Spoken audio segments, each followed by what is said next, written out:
This year's World Championships, first time in America since the beginning in 1983. From day one all the way through day 10, it was just amazing competition, one of the best championships I've ever seen. Obviously, I'm always partial to the sprints. They're away first time. But seeing the American men sweep the 100 meters and 200 meters was pretty amazing to see. Curly's done it! The Jamaican women then sweeping the medals on the women's side in the 100 meters was also amazing to see. Not as amazing because they do it every time. What we saw this year from a competitive standpoint, it was fantastic. You know, world records in the 400-meter hurdles with Sydney McLaughlin. Toby Amerson, no one expected, you know, her world record. Mondo Duplantis, you know, who also is kind of world record machine. And he's done it! He's done it! I cannot believe it. It was a really good championship, one of the best I've ever seen. And the best for so many reasons. The men's 100 and 200 meters were packed with talent, and they certainly didn't disappoint. The 100 meters, Fred Curley, who started out as a 400-meter runner and then switched over to 100 meters and 200 meters last year for the Olympics, came through this year and won the gold.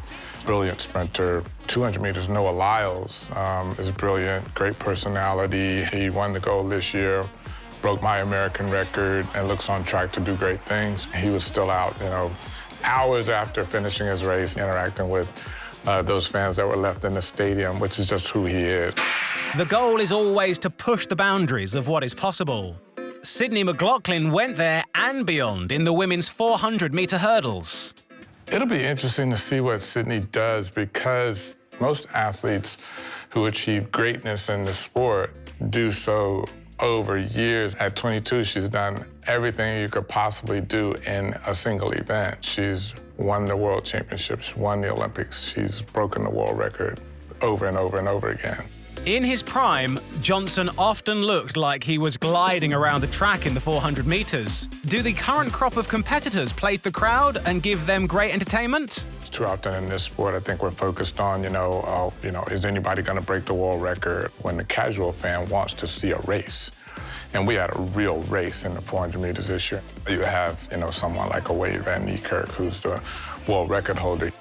And then you have people like Michael Norman, who's an amazing talent across 100 meters, 200, and 400. He did win it this year, but just barely. And you still have Karani James, who's just one of the most impressive athletes I think I've ever seen in the event. It's extremely competitive, one of the most competitive events out there right now. Sport is often defined by its great rivalries. And in the women's sprint, a golden era has unfolded between two athletes who push each other to their limits. We're able to witness two of the greatest of all time in that event, Shelly-Ann Fraser-Pryce and Elaine Thomspon-Herah. It's a tough one, which is what's great about sport. Which one is the greater? I think at this point, you'd have to give it to Shelly-Ann because while each one of them have won 2 Olympics in a row, Shelly-Ann has won 5 world championships at the 100 meters. She's talked about continuing on through Paris, through 2024, and there's nothing at this point that would suggest that she couldn't still win it. Elaine's issue, she has chronic injuries. This year hasn't been her best year. We didn't see this year the Elaine Thomspon-Herah that we saw last year when she was running 10.54 and threatening the 100-meter world record. Following the success on the track at the World Championships, how does a legend in the sport like Michael Johnson see the state of athletics in the USA?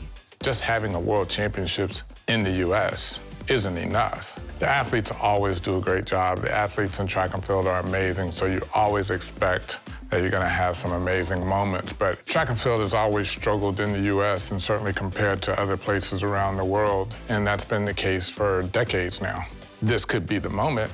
Yeah, it could be, with a plan to modernize or to innovate. Every other sport is constantly, every year, finger on the pulse of what sporting fans want, people's viewing habits, sport as entertainment, how's the media landscape changing, all of those things, and they're making changes yearly. This sport, it's a long way to go.